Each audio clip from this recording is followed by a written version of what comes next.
Hello, everyone. Welcome to the webcast on hyponatremia, new guideline-directed treatment options. My name is Chris Vijay. I'm a clinical professor of medicine, a practicing cardiologist in Scottsdale, vice president of director of heart failure program. Thank you for your presence. Today, we'll talk about hyponatremia. Hyponatremia is defined as sodium less than 135 millimoles per liter. Hyponatremia is the most common electrolyte and fluid-based abnormality encountered in clinical practice. It can lead to symptoms that are very mild to life-threatening. It is associated with increased mortality and morbidity, increased length of stay, and increased prevalence of falls, increased neurocognitive dysfunction, in turn leading to a significant economic burden for the healthcare community. In spite of the above comorbid conditions, management remains incomplete with increased risk-benefit ratio with currently available therapeutic options.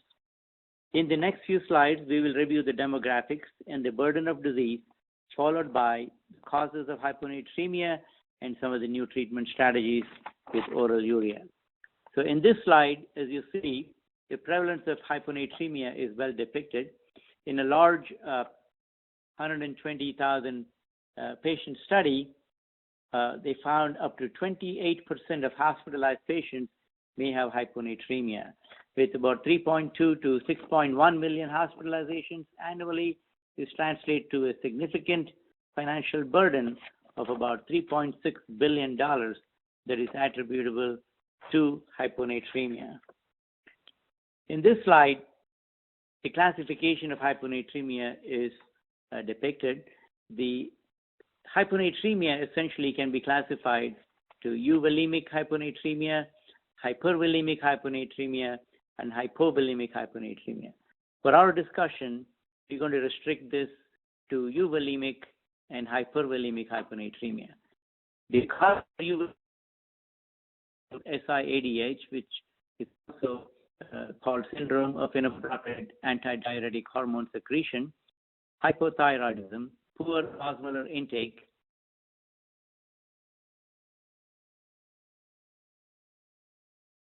the tea and toast diet, hyponatremia can be due to volume depletion from many different causes.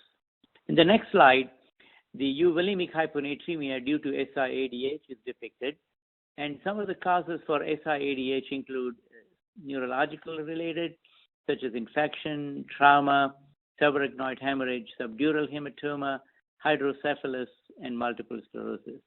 Some of the cancers can cause hyponatremia that leads secondary to SIADH, can be from carcinoma, from lymphoma, and sarcomas.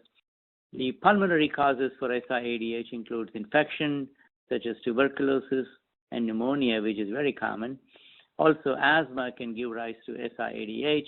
Cystic fibrosis is also related to SIADH.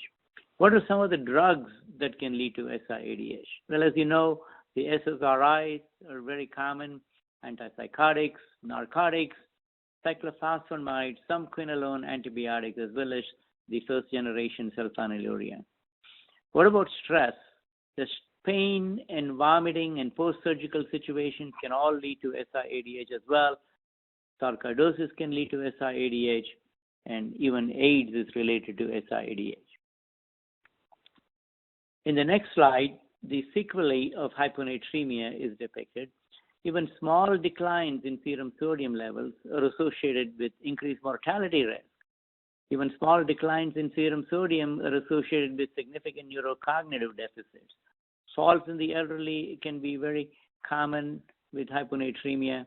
Increased hospital length of stay, reduced bone mineral density, increased risk of pathological fractures, exclusive of falls, and increased cost of care are some of the other sequelae of hyponatremia. In the next slide, we have depictions of the relationship between hyponatremia and mortality. There are about 9 studies over here, as you know, that the mortality varies anywhere from about 9% all the way to 51% mortality. And many of them are associated with even a sodium level as high as 134. and even as low as 120. So clearly, the mortality and hyponatremia are significantly related, and we ought to have some treatment strategies that we can impact both mortality and morbidity. This next slide talks about hyponatremia and mortality. The increased risk of death from hyponatremia is seen in Copenhagen Holter study, where the hazard ratio was noted between 1.21 to 2.39 from a plasma sodium which was ranging between 135 to 137, even in patients who were not using diuretics.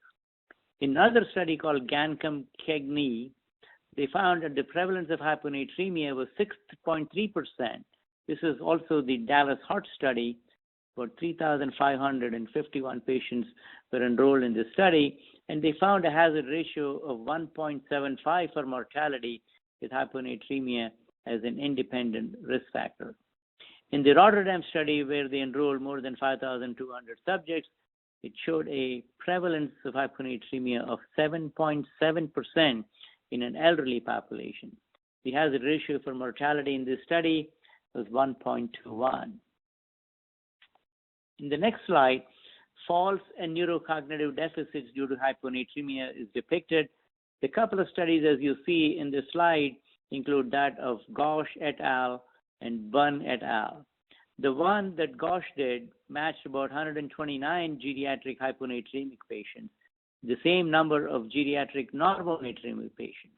They administered the comprehensive geriatric assessment tool, and they found that in multivariate analysis, the patients with mild hyponatremia had significantly worse outcomes in the cognitive and functional testing. Another study where psychiatric patients were investigated, they found that hyponatremia was associated with an increased fall risk with an odds ratio of 4.38. That means a more than fourfold increase in risk of falls due to hyponatremia. Let's look at the next slide. Falls and neurocognitive deficits was also studied by Rennie Boog, where they looked at about 122 patients in the intervention arm who had hyponatremia, and then 244 patients in the match control arm. And they found that hyponatremia was associated over a 3-year period with a prevalence of 21.3% of falls versus 5.3% of falls in normonatremic controls. Correction of hyponatremia improved attention deficit as well, as measured by auditory and visual stimuli. The next slide, another study by Gunathilake, who evaluated cognitive function in asymptomatic community-dwelling individuals in what is called the Hunter Community Study. They found that the cognitive function was higher in individuals with a plasma sodium of 135 MEq per liter compared to those with 130 MEq per liter. After controlling for demographic and diuretic use, hyponatremia was associated with a 32% increase in the fall risk. Let's look at some of the treatment options. We know now that the intravenous hypertonic saline is mainly used in the acute emergent settings. We don't really use the hypertonic saline if there is not an emergent situation. Seawater restriction is another treatment strategy. It may be effective, but limited by patient compliance. Demiclocycline is another option that's available. However, FDA has not approved this for hyponatremia. Demiclocycline carries a risk of nephrotoxicity. It's a tetracycline antibiotic, and inappropriate use in the absence of infection has a potential to build antibiotic resistance. It can also alter the gut biome. Another option that we all have available for us is the Vaptans. However, these Vaptans, such as Conivaptan or Tolvaptan, they all need hospitalization. The long-term use is not proved to be safe. There is a suggestion of hepatotoxicity. These agents are indeed very expensive. Another agent that is available for use for hyponatremia includes lithium. However, lithium is nephrotoxic and truly not recommended for this condition. Eliminating offending agents like psychiatric medications can also hopefully take care of the hyponatremia in some situations. However, it is indeed difficult at times because of lack of suitable alternatives available for some of these psychiatric populations. Urea has been recommended, but it's not been available for routine clinical use in the past, primarily because of the problem with palatability of raw urea. In the next slide, the treatment options of hyponatremia is depicted in a tabular format so that you can look at all the advantages and disadvantages of some of the treatment settings. As you see over here, the free water restriction in the setting of inpatient and outpatient setting in acute and chronic setting can be inexpensive and effective, but difficult to adhere to due to the unpredictability of the outcomes. Hypertonic saline, as we discussed, demiclocycline is not FDA approved, talked about Vaptans, and then finally urea, which is considered as GRAS, which stands for Generally Recognized as Safe designation by FDA, is also another option that we'll be discussing a little bit more in detail in the next few slides. The next slide tells us about the guideline recommended for treatment of hyponatremia utilizing urea.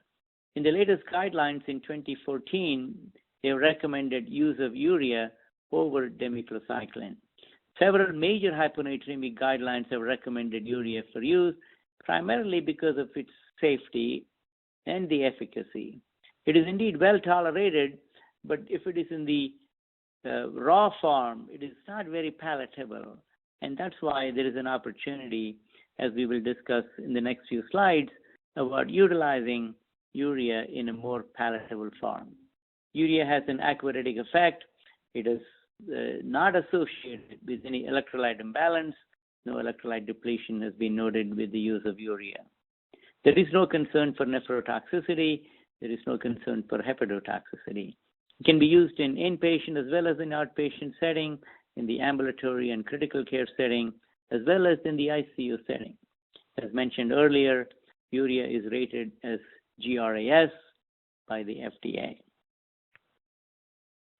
So, what is the mechanism of action? Well, urea works in many different ways.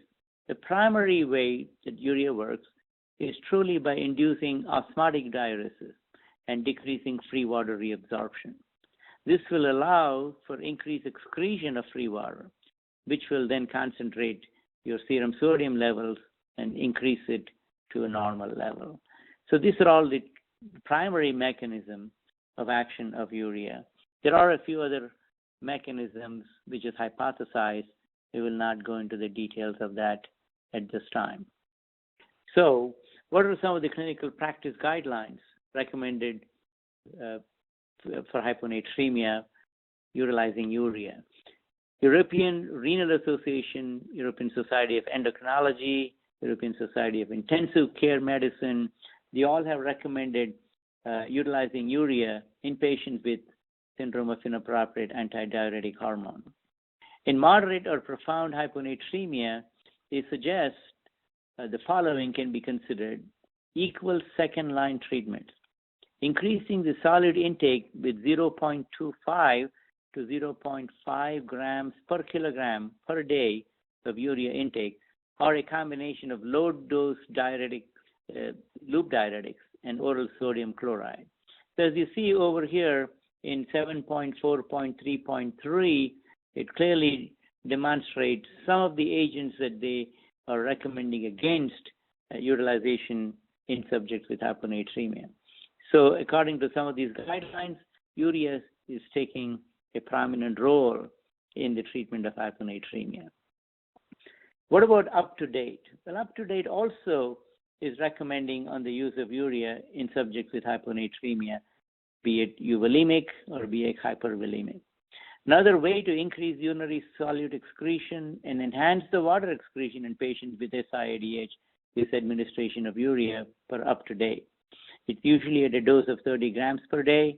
This regimen is reported to be generally well tolerated and has been used chronically in ambulatory patients. So what about the relevant clinical data utilizing urea in hyponatremia? As you see over here, a few of these studies are depicted. Urea for the long-term treatment of SIADH by DCO has been shown to impact the sodium levels favorably in multiple patient studies. As you see, no major side effects are noted even after treatment periods up to 270 days. More clinical data is available as well by Kusament, published at AJN. The data from ICU patients, most common etiology in some of these patients were mainly SIADH, and the SIADH was associated with neurological signs and symptomatology. The mean serum sodium per urea prior to urea therapy was 124.8 MEq per liter.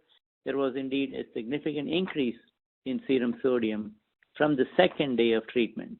The mean serum sodium was 131.4 MEq per liter. Serum sodium normalized by day 4. Treatment protocol included water restriction and initial treatment with hypertonic saline. Average urea dose was 45 grams per day. Again, no major side effects of urea were noted, primarily no evidence of osmotic demyelination syndrome were observed with the use of urea.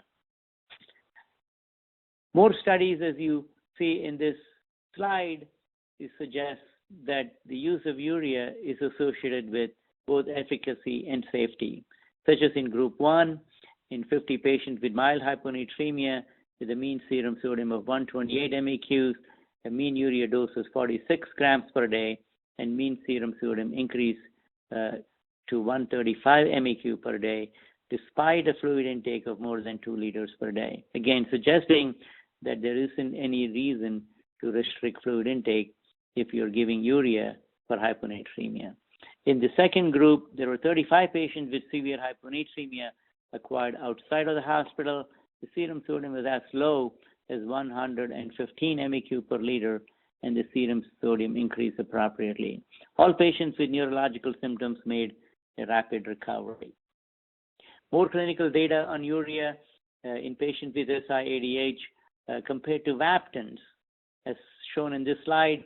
A 2-year treatment period treated with Vaptans for 1 year, followed by an 8-day holiday, and then treated for 1 year with urea.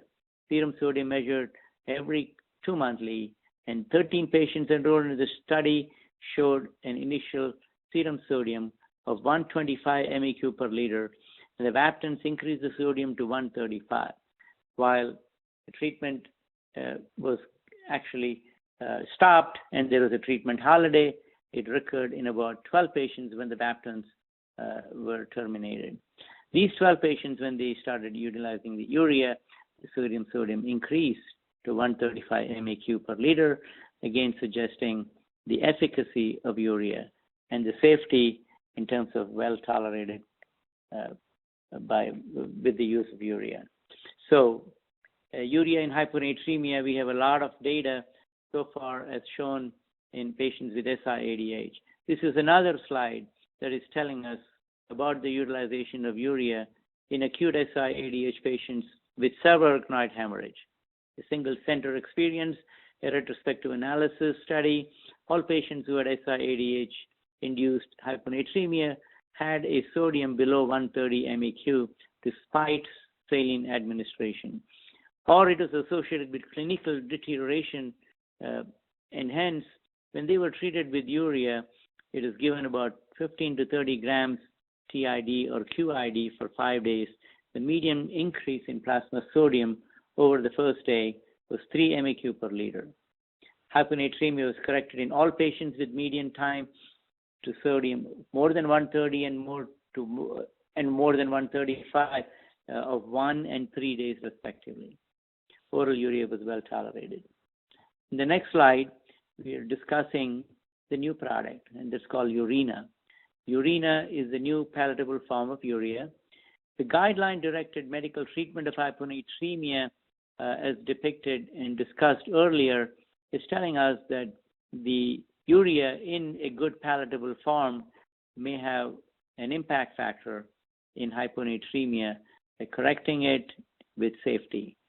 Indeed, ure-Na is now a medical food made of generally recognized safe by FDA ingredients. It's developed by board-certified nephrologists. The proprietary blend of urea with other safe ingredients to enhance the palatability and tolerability has been discussed. It's well tolerated from gastrointestinal standpoint with no hepatotoxicity or no nephrotoxicity. The 15-gram dose per sachet, this can be taken by dissolving it in 3 to 4 ounces of water or 3 to 4 ounces of juice. Typical dose is about 15 to 60 grams per day. The next slide, ure-Na is the palatable version of urea as shown here in picture form. It has a lemon-lime flavor. 15 grams of urea per single serving sachet is available in 8 sachets per box, easily mixes with 3 to 4 ounces of water or juice. Cost-effective option, it is indeed a cost-effective option for the treatment of hyponatremia. So in summary, we discussed about the hyponatremia, its etiology, the causes, the euvolemic and the hypervolemic hyponatremia. Some of the clinical trials discussed in terms of mortality and morbidity that is related to hyponatremia. We also discussed the treatment strategies and the lack thereof of an effective strategy from a cost-effective standpoint, as well as from a utilization standpoint, both in inpatient and outpatient setting.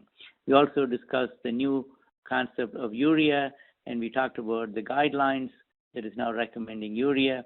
We talked about the urea and the clinical trials associated with safety and efficacy of urea. And now we discuss the palatable form of urea in the form of ure-Na. We have references for you for your reading pleasure. I thank you for your attention.